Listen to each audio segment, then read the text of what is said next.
Bonjour, c'est l'Instant T, votre rendez-vous quotidien avec l'actu. Alors au programme aujourd'hui, les jeunes agriculteurs du Finistère toujours en colère, les mosquées qui ouvrent leurs portes au public ce week-end et la galette des rois qui se mange aussi avec solidarité grâce au secours populaire.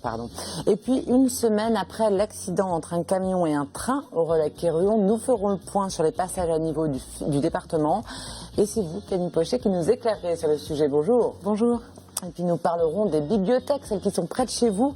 Saviez-vous que le Finistère est très en avance en matière de lecture publique? Nous accueillons donc Michèle Ficamant. Bonjour. Bonjour. Alors vous êtes la directrice de la bibliothèque du Finistère et puis nous découvrirons aussi en images comment les nouvelles technologies s'invitent dans la bibliothèque du Finistère.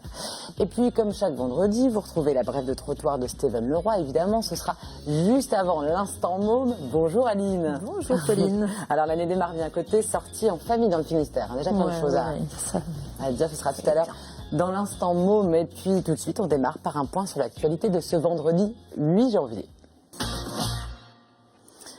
Et fin de l'aventure pour les deux trimarans engagés sur le trophée Jules Verne, le Tour du monde à la voile en équipage. Si l'équipage de Spindrift a coupé la ligne avant IDEC à 16h01 ce vendredi, c'est presque 2 jours trop tard pour battre le record de Loïc Perron. En 2012, le skipper et son équipage avaient bouclé leur tour du monde en 45 jours, 13h42. Les 6 hommes d'équipage du multicoque IDEC qui ont heurté un objet flottant lors de leur dernière nuit de navigation devaient rejoindre ce vendredi soir le public.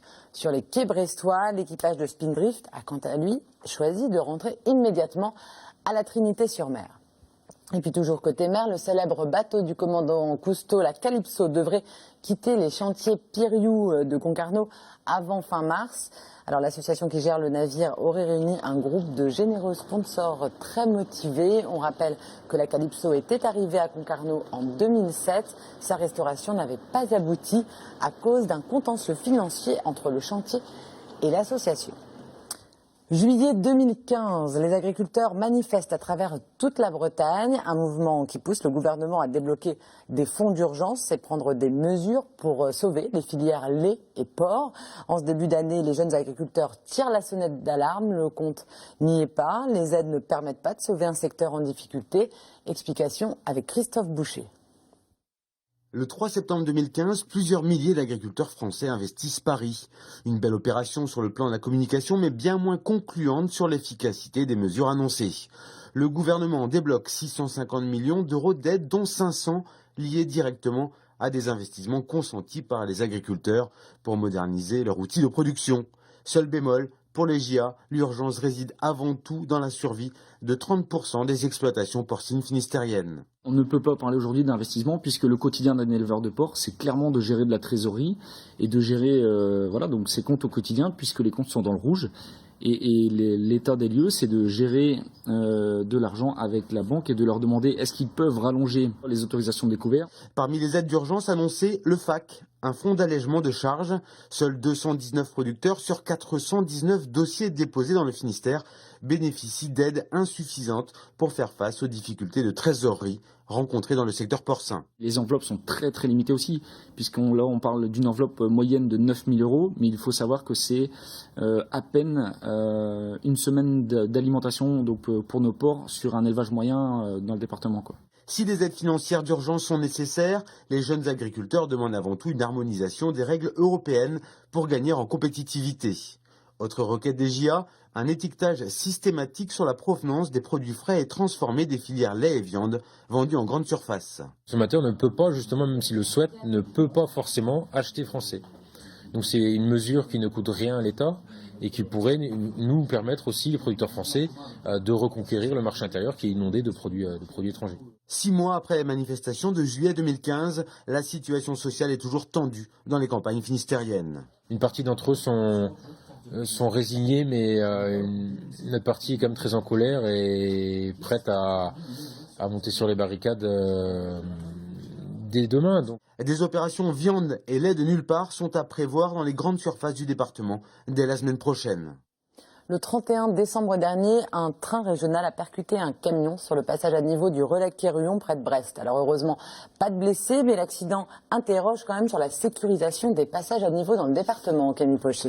Oui, Pauline, alors des questions de sécurité se posent depuis longtemps. On voit qu'en Bretagne, en 2015, la SNCF a recensé 18 bris de barrières, 7 collisions et 5 heures d'installation, par exemple. Depuis 2007, on voit qu'entre 15 et 25 barrières sont brisées chaque année, sachant qu'à chaque fois, un accident mortel pourrait arriver.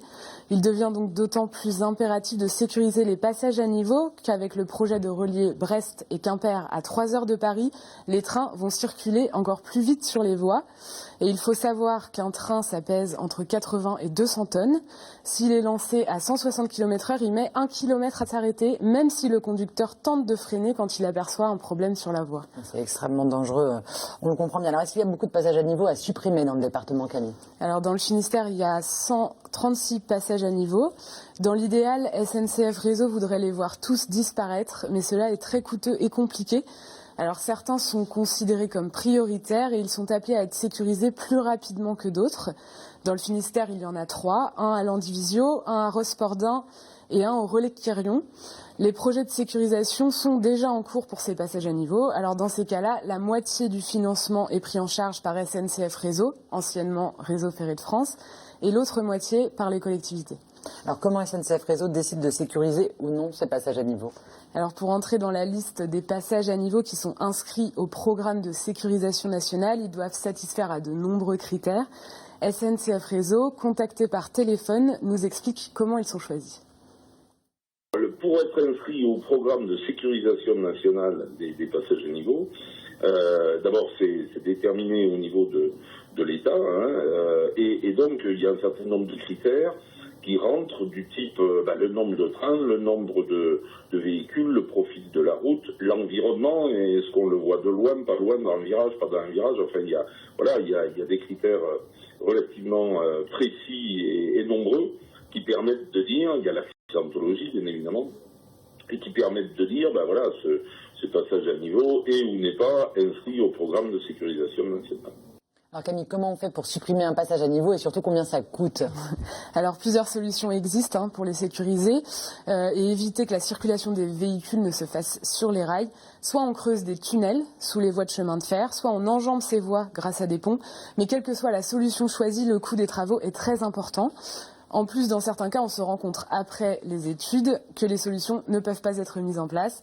Par exemple, au Relecq-Kerhuon, il était question de creuser un tunnel sous la voie, mais ça n'est pas possible parce qu'une canalisation qui permet d'alimenter Brest en eau potable passe juste à cet endroit.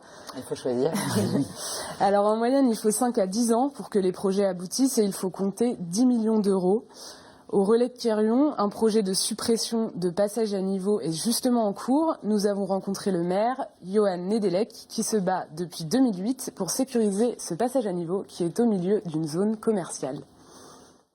Réseau Ferré de France accepte de financer à hauteur de 50% des 10 millions d'euros et les 50 autres pourcents restants restent à la charge de la métropole brestoise et de la ville du Relecq-Kerhuon. Il y a un accord entre le Relecq-Kerhuon et la métropole à hauteur de 45 et quelques pourcents pour la métropole et 4, et quelques pourcents pour le Relecq-Kerhuon, ce qui équivaut en euros, puisque les chiffres sont quand même plus importants et plus parlants, à un budget de 500 000 euros de participation de la ville pour la participation à la suppression de ce passage à niveau. Et Camille, beaucoup de passages à niveau ont déjà été supprimés dans le département. Oui, alors depuis 2010, il y en a 9 qui ont été supprimés. Le dernier en date est celui de Saint-Martin-des-Champs, à côté de Morlaix. Le passage à niveau du Binigou vient d'être supprimé. Les travaux sont arrivés à terme le 15 décembre dernier. Et concernant les passages du Relecq-Kerhuon, de Landivisiau et de Rospordin, il faudra attendre encore minimum 2 ans avant que les travaux ne commencent, s'ils commencent un jour. Merci beaucoup Camille Pochet. Ce week-end, plusieurs mosquées ouvrent leurs portes au public. À Quimper, la mosquée de l'association culturelle turque, située route de Douarnenez, sera donc ouverte, tout comme celle de Pénars. À Brest, c'est la mosquée Al-Médina, rue Jules Guesde, qui accueillera les citoyens autour de pâtisseries et de thé à la menthe. En Bretagne, c'est 24 lieux de prière qui sont concernés en tout. Exemple en Ille-et-Vilaine avec nos confrères de TVR 35. Assister à la prière, discuter autour d'un thé et apprendre à connaître la religion musulmane, voilà les objectifs de ces portes ouvertes. À Rennes, 4 mosquées sont concernées, une initiative du Conseil français du culte musulman plutôt soutenue par les Rennais. Quelle est leur religion On en parle souvent sans vraiment connaître en fait au final, donc je pense que c'est une très bonne initiative. Et si je peux, j'irai. Je pense que c'est bien parce que comme ça les gens vont pouvoir voir que tous les musulmans ne sont pas des terroristes. Et puis ça pourra éviter qu'ils fassent des amalgames. La plupart des gens ne connaissent pas du tout l'islam, n'ont aucune idée, et je pense que c'est une ouverture qui sera intéressante pour tout le monde de toute façon. Il faut être tolérant et c'est un principe qu'il faut maintenir en France. Des échanges qui doivent permettre à tous de poser des questions sans tabou, un dialogue essentiel pour éviter les amalgames. Notre ennemi numéro 1, c'est la méconnaissance et l'ignorance. Et d'ailleurs, ces terroristes qui ont commis des actes barbares contre notre pays, contre notre identité et notre liberté, parce qu'ils jouent sur le fait d'isoler la communauté musulmane de sa communauté nationale. Et il est notre rôle, et il est notre devoir, en tant que citoyens de confession musulmane, de faire connaître notre islam, de faire émerger cet islam du juste milieu qui est respectueux des valeurs de la République. La Bretagne compte environ 50 000 musulmans, dont 35 000 aux alentours de Rennes. Cette année, chez certains boulangers, la galette est la reine de la solidarité.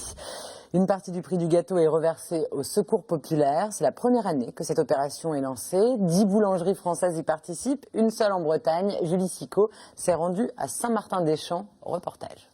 Depuis 3 heures ce matin, ce pâtissier prépare des galettes des rois. Depuis une semaine, pâte feuilletée et pâte d'amande font bon ménage. Et bien sûr, la fève n'est pas oubliée. Cette année, elle est aux couleurs du Secours populaire, une galette qui se vend comme des petits pains. On en fait 20-30 en plus par jour. Et comme je vous disais, le week-end dernier, on a fait 250. Et l'année dernière, je sais qu'on avait dû faire 200 le premier week-end. Après avoir doré dans le four, les galettes se retrouvent sur l'étal de cette boulangerie de Saint-Martin-des-Champs. Ces boulangers n'ont pas hésité quand la société iséroise Pain et Ciel, spécialisée dans les fèves, leur a proposé de participer à cette opération solidaire. Et pour chaque achat d'une galette de minimum de 4 personnes, on reverse 50 centimes pour le Secours populaire et avant on vous remet une planche à découper pour vous remercier. Donc là je vous laisse mes vœux. Je remets les 50 centimes pour le Secours populaire. Avec les fêtes de fin d'année, c'est important de participer, d'aider notre prochain. On ne les a pas augmentés, on ne les a pas diminués. C'est de nous qu'on donne les 50 centimes pour les clients. Puis ça incite les ventes et surtout ça touche les gens. C'est le petit plus qui fait la différence. Il y a des gens qui viennent exprès pour... J'ai eu une personne qui est venue exprès pour ça. À la fin du mois, la boulangerie espère reverser au moins 500 € au Secours populaire. Une solidarité appréciée par les clients pour cette fête de l'Épiphanie. C'est une bonne chose. Par les temps qui courent, il faut vraiment beaucoup de solidarité.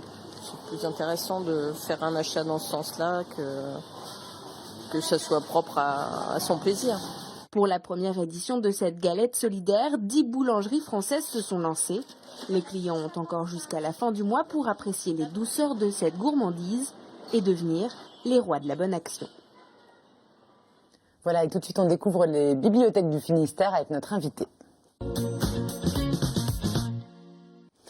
Michèle Fitaman, vous êtes donc la directrice de la bibliothèque du Finistère. On dit la bibliothèque avec une majuscule du Finistère, mais en réalité, il y en a plein des bibliothèques dans le Finistère. Expliquez-nous un petit peu comment c'est organisé, Michèle. Alors, nous sommes un service du département qui vient en soutien aux petites communes et donc aux petites bibliothèques municipales. Et donc, nous travaillons avec 250 communes au quotidien et que nous rencontrons au moins 4 fois par an. Donc il y a une grosse antenne à Quimper, on va dire, où sont stockés beaucoup d'ouvrages, beaucoup de livres, de CD, de DVD. Et puis vous avez d'autres antennes relais assez importantes dans le Finistère, on peut les citer peut-être? Oui, alors nous avons pour le pays de Bresse Saint-Divy, pour le pays de Morlaix Sainte-Sève et depuis novembre nous avons Plonévé-du-Fou pour le centre-ouest Bretagne et Quimper sert d'antenne de Cornouailles. Alors ça, ce sont des grosses bibliothèques, pas forcément ouvertes au public. Non, à l'exception de celle de Plonévé-du-Fou, qui a aussi un rôle de bibliothèque intercommunale. Donc nos antennes sont avant tout des plateformes de soutien aux petites bibliothèques municipales en termes de prêt de documents, mais aussi centres de formation et prêt d'outils d'action culturelle pour qu'elles puissent faire vivre leur petit lieu. Puisque, en fin de compte, souvent, dans la commune, le seul établissement culturel qui s'y trouve, c'est la bibliothèque.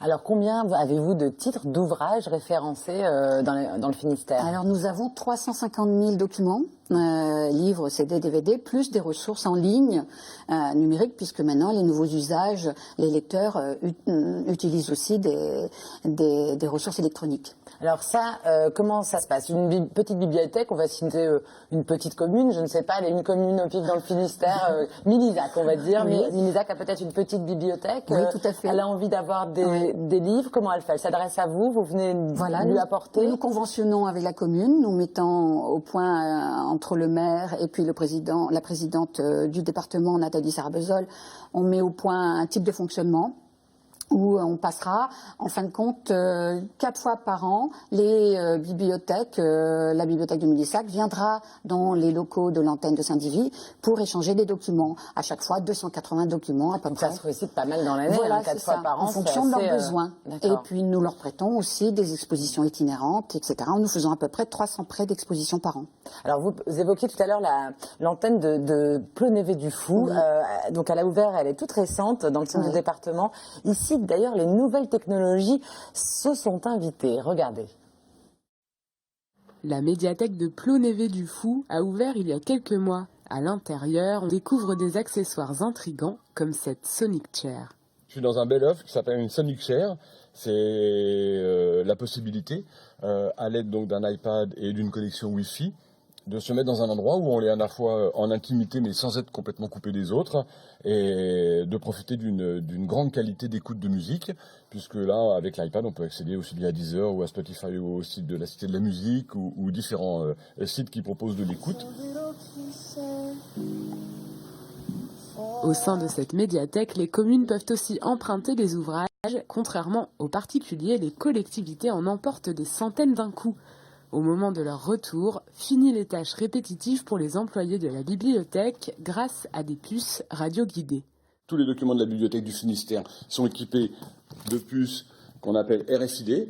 C'est un système qui est basé sur une reconnaissance de documents par la radiofréquence. Ça va petit à petit se substituer au code barre et il suffit de la passer à proximité soit d'une borne pour les particuliers, soit de ces chariots, à l'intérieur de ces chariots pour les communes avec lesquelles on travaille, et ils sont comptabilisés et reconnus automatiquement. En plus des ouvrages papier, de nombreuses ressources numériques sont disponibles. Au sein du point cyber, les utilisateurs peuvent d'ailleurs trouver une connexion Internet et même des ateliers. Une autre innovation consiste à mettre en avant des livres accessibles à un public non averti. À Plonévé-du-Fou, l'objectif est de faire de la médiathèque un lieu social et d'ouverture. Est-ce qu'elles sont bien fréquentées, ces bibliothèques, dans le Finistère, Michel? Alors, nous avons 21% de Finistériens qui fréquentent les bibliothèques, qui sont inscrits, qui viennent régulièrement, au moins une fois par semaine. C'est bien, ça, par rapport à la moyenne nationale, c'est 16%. Ah oui, donc c'est bien. Donc, le Finistérien est un lecteur. Je dirais plutôt la Finistérienne, puisque c'est une femme plutôt, et qui est plutôt grande lectrice. C'est-à-dire grande lectrice, un livre par mois, un livre par semaine? Plus de 23 livres par an. Ah oui.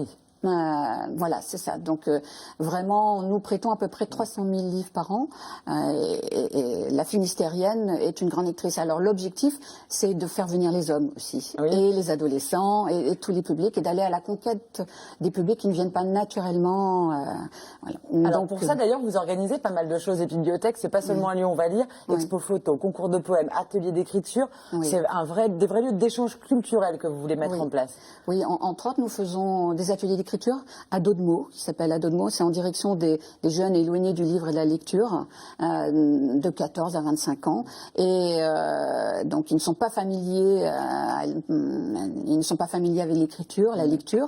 Et le fait de rencontrer un écrivain avec lequel ils vont dans une rencontre pendant 10 séances pendant l'année, et ben ils deviennent plus familiers avec ces lieux-là. Et la médiathèque est complètement désacralisée. Et ils se rendent compte que ces lieux sont faits pour eux aussi, les adolescents. Aujourd'hui, dans le Finistère, vous êtes le premier département français en termes de bibliothèques. En tout cas, nous faisons partie des 10 départements les plus en avance en termes de nouvelles technologies, de ressources en ligne et d'innovation. Et le fait qu'on ait aussi territorialisé la bibliothèque départementale et qu'on se soit rapproché des communes, ça c'est un développement territorial très intéressant. Merci beaucoup. En tous les cas, on retrouve toutes les infos sur la bibliothèque et les bibliothèques du Finistère sur le site biblio-finistère.cg29.fr. Et tout de suite, on passe à la brève de trottoir de Steven Leroy. Et aujourd'hui, il nous prédit l'avenir.